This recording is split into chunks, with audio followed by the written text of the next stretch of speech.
শোনো, যে মেয়েটাকে তুমি ভালোবাসো সে তোমাকে ভালোবাসার আগে চুপচাপ একটা পরীক্ষা নেয় না। সে মুখে কিছু বলে না, না সে প্রশ্নপত্র দেয় না, কিন্তু তোমার প্রতিটা আচরণ, প্রতিটা কথা, এমনকি তোমার চুপ থাকাও সে লক্ষ্য করে। আর বিশ্বাস করো, 90% ছেলেই এই পরীক্ষায় ফেল করে, কারণ তারা বুঝতেই পারে না তাদের পরীক্ষা নেওয়া হচ্ছে। আজ আমি বলবো সেই 5টা গোপন পরীক্ষা। শেষ পর্যন্ত দেখো, হয়তো তুমি ইতিমধ্যেই ফেল করেছো, অথবা আজ থেকেই পাশ করার পথ বুঝে যাবে। ভিডিওটা ভালো লাগলে লাইক, শেয়ার আর সাবস্ক্রাইব করে পাশে থেকো, কারণ এই চ্যানেলে আমরা বলি সেই সত্যি যেটা সবাই বোঝে কিন্তু কেউ বলে না। 1. সম্মানের পরীক্ষা। তুমি তাকে মানুষ হিসাবে দেখো নাকি শুধু পছন্দের মানুষ হিসাবে? ভালোবাসার আগে মেয়েরা প্রথম যে জিনিসটা দেখে সেটা হলো সম্মান। তুমি তাকে কতটা মূল্য দাও সে খেয়াল করে। তুমি কি তার কথা মন দিয়ে শোনো, তার মতামতকে গুরুত্ব দাও, নাকি শুধু নিজের কথা বলো? অনেক ছেলে ভাবে ভালোবাসা মানেই যত্ন, উপহার বা সারাদিন মেসেজ, কিন্তু মেয়েদের কাছে সবচেয়ে বড় বিষয় হলো তুমি তাকে মানুষ হিসাবে সম্মান করছো কিনা। সে দেখবে তুমি কি তার সীমারেখা মানো, রিপ্লাই দেরি হলে রাগ করো, না না বুঝে অভিযোগ করো। যে ছেলে মেয়েটার ব্যক্তিত্ব, সময় এবং স্পেসকে সম্মান করে সে অজান্তেই প্রথম পরীক্ষায় পাশ করে যায়। কারণ মেয়েরা ভালোবাসার আগে ভাবে, এই মানুষটার সাথে থাকলে কি আমি নিরাপদ থাকব? যদি সে তোমার পাশে নিজেকে ছোট মনে করে, যদি মনে হয় তুমি তাকে কন্ট্রোল করতে চাও, তাহলে সে ধীরে ধীরে দূরে সরে যাবে। মনে রাখো, ভালোবাসা শুরু হয় সম্মান থেকে, আর সম্মান না থাকলে ভালোবাসা টেকে না। 2. ধৈর্যের পরীক্ষা। তুমি অপেক্ষা করতে পারো? মেয়েরা ইচ্ছে করেই মাঝে মাঝে একটু দূরে থাকে, রিপ্লাই দেরি করে, হঠাৎ ব্যস্ত হয়ে যায়। এটা খেলা না, এটা পরীক্ষা। সে দেখতে চায় তুমি কতটা ধৈর্যশীল। অনেক ছেলে এই জায়গাতেই ভুল করে বসে, বারবার কল, মেসেজ, অভিযোগ, তুমি বদলে গেছো। এই আচরণই প্রমাণ করে তুমি মানসিকভাবে দুর্বল। মেয়েরা এমন একজনকে চায় যে নিজের জীবনে ব্যস্ত, নিজের কাজ নিয়ে ফোকাসড এবং তার অনুপস্থিতিতে ভেঙে পড়ে না। যে ছেলে অপেক্ষা করতে পারে, যে চাপ সৃষ্টি করে না, সে মেয়েটার চোখে শক্তিশালী হয়ে ওঠে। কারণ ভালোবাসা মানে নির্ভরশীলতা না, ভালোবাসা মানে দুইজন পূর্ণ মানুষের সংযোগ। তুমি যদি তার সময়কে সময় দাও, তাকে নিজের মতো থাকতে দাও, তাহলে তুমি দ্বিতীয় পরীক্ষায় এগিয়ে আছো। 3. ইমোশনাল ম্যাচুরিটির পরীক্ষা। ঝগড়ার সময় তুমি আসলে কে? শোনো, ভালোবাসার আগে মেয়েরা তোমার হাসি দেখে না, তোমার রাগ দেখে, তোমার রোম্যান্টিক কথা না, তোমার খারাপ সময়ের আচরণ দেখে। কারণ সম্পর্কের আসল চরিত্র বোঝা যায় ঝগড়ার সময়। মেয়েটা ইচ্ছে করে কখনো ছোট্ট একটা বিষয় নিয়ে তর্ক তুলতে পারে, হয়তো তোমার দেরি করে রিপ্লাই দেওয়া নিয়ে, হয়তো কোনো কথা ভুল বোঝা নিয়ে। সে ঝগড়া করতে চায় না, সে দেখতে চায় তুমি কিভাবে পরিস্থিতি সামলাও। তুমি কি সাথে সাথে রেগে গিয়ে বলো থাক দরকার নেই, নাকি ব্লক দিয়ে দাও, নাকি ইগনোর করে নিজের ইগো বাঁচাও? যদি তুমি প্রতিটা তর্কে জিততে চাও, তাহলে তুমি আসলে সম্পর্ক হারাচ্ছ। মেয়েরা এমন একজন পুরুষ চায় যে রাগের মধ্যেও সম্মান বজায় রাখে, যে উচ্চস্বরে নয় যুক্তি দিয়ে কথা বলে, যে দোষ হলে সরি বলতে পারে অহংকার ছাড়াই। ইমোশনাল ম্যাচুরিটি মানে এই না যে তুমি কখনো রাগ করবে না, বরং রাগকে কন্ট্রোল করতে পারাই হলো পরিপক্কতা। সে খেয়াল করে তুমি কি তার কথা শেষ পর্যন্ত শোনো, নাকি মাঝপথে কেটে দাও। তুমি কি সমস্যা সমাধান করতে চাও, নাকি প্রমাণ করতে চাও যে তুমি ঠিক।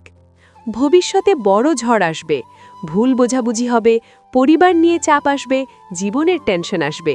সে আগে থেকেই বুঝতে চায় এই মানুষটা ঝড়ের সময় দেওয়াল হবে নাকি ঝড় দেখেই পালাবে। যে ছেলে রাগের মুহূর্তেও সম্পর্কটাকে অগ্রাধিকার দেয়, যে ইগোর চেয়ে ভালোবাসাকে বড় রাখে, যে আমরা শব্দটা ব্যবহার করে আমির বদলে, সে এই পরীক্ষায় পাশ করে যায়। মনে রাখো, মেয়েরা শক্ত মানুষ চায়, কিন্তু সেই শক্তি চিৎকারে না, শান্ত আত্মবিশ্বাসে।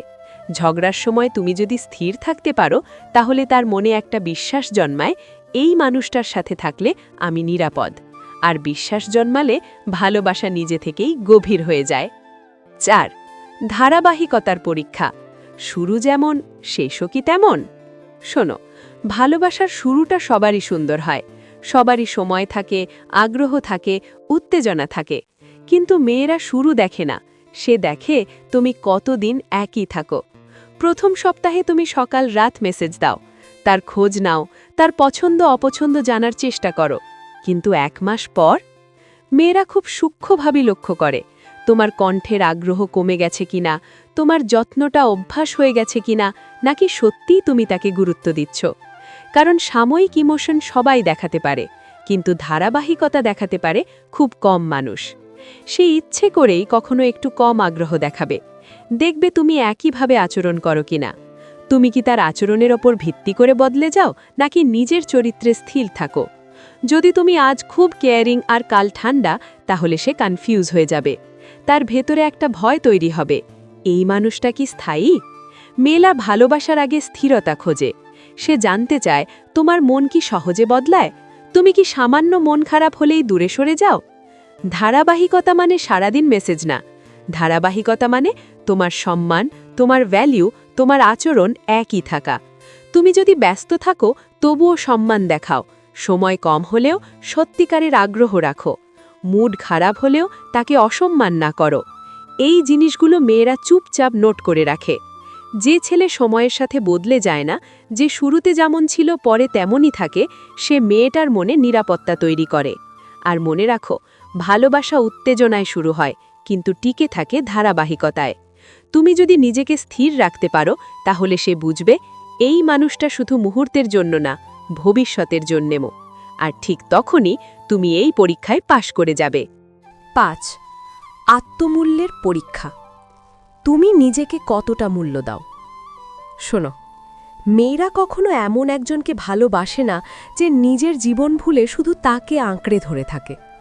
সে প্রথমেই খেয়াল করে তোমার কি নিজের লক্ষ্য আছে, নিজের কাজ, স্বপ্ন, ব্যস্ততা আছে, নাকি তোমার পুরো পৃথিবীটাই তার চারপাশে ঘোরে। অনেক ছেলে ভাবে, আমি তো তাকে খুব গুরুত্ব দিচ্ছি, এটা তো ভালো। কিন্তু অতিরিক্ত গুরুত্ব যদি আত্মসম্মান হারিয়ে দেয়, তাহলে সেটা ভালোবাসা না, নির্ভরশীলতা। মেয়েরা এমন একজন পুরুষ চায় যে তাকে চায়, কিন্তু তাকে ছাড়া নিজের অস্তিত্ব হারায় না। সে দেখতে চায় তুমি কি সব সময় অ্যাভেলেবেল, তুমি কি নিজের কাজ বাদ দিয়ে শুধু তার জন্য অপেক্ষা করো, তুমি কি নিজের মতামত ছেড়ে দিয়ে শুধু তাকে খুশি রাখতে চাও। যদি তাই করো, সে ধীরে ধীরে তোমাকে অপশন ভাবতে শুরু করবে। কিন্তু তুমি যদি নিজের ভ্যালু বোঝো, নিজের সময়ের মূল্য দাও, নিজের স্বপ্ন নিয়ে সিরিয়াস থাকো, তাহলে তার চোখে তুমি আলাদা হয়ে যাবে। কারণ আত্মমূল্য থাকা মানে অহংকার না, আত্মমূল্য মানে আমি তোমাকে চাই, কিন্তু নিজের সম্মান হারিয়ে না। তুমি যদি নিজের সীমা নির্ধারণ করতে পারো, যদি অন্যায় কিছু হলে শান্তভাবে না বলতে পারো, যদি সম্পর্কের বাইরে তোমার নিজের একটা দুনিয়া থাকে, তাহলে সে বুঝবে তুমি পূর্ণ একজন মানুষ।